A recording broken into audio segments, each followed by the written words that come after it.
Grad Pula je grad šampion digitalizacije i prvi grad u Hrvatskoj po brzini izdavanja građevinskih dozvola. U top 10 hrvatskih je gradova i po broju dodijeljenih studentskih stipendija, a prema visini potpora za samozapošljavanje smjestio se među top 3 grada u Hrvatskoj. Rezultati su to projekta Najbolji grad kojeg provodi portal gradonačelnik.hr i Jutarnji list.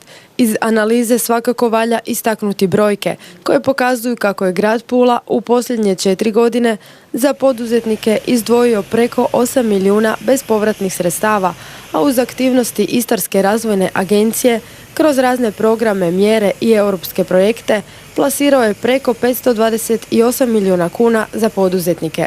Rezultati o padu broja nezaposlenih u Puli svjedoče da su sredstva dobro usmjerena jer je zaključno s 31. svibnja stopa nezaposlenosti iznosila 3,8%. Gledajući trogodišnje razdoblje, Pula bilježi 93 novih korisnika poticaja kojima je isplaćeno više od 4 milijuna i 800 tisuća kuna. Po broju korisnika na godišnjoj razini, Pula je s povećanjem broja korisnika za 87,9 zauzela drugo mjesto među hrvatskim gradovima.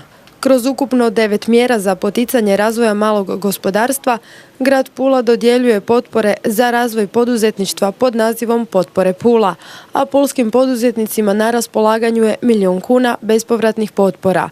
Ovim paketom mjera želi se olakšati početak poslovanja novim poduzetnicima, dodatno potaknuti zapošljavanje radne snage, povećati konkurentnost na tržištu, pomoći u realizaciji inovativnih ideja s ciljem generiranja kvalitetnog rasta i razvoja, potaknuti vrijedne poduzetnike na korištenje sredstava iz EU fondova te ojačati njihovu poziciju na inozemnom tržištu. Naglasak potpora usmjeren je i na područje djelatnosti prerađivačke industrije, dok je uvedena i nova mjera potpore za IT sektor.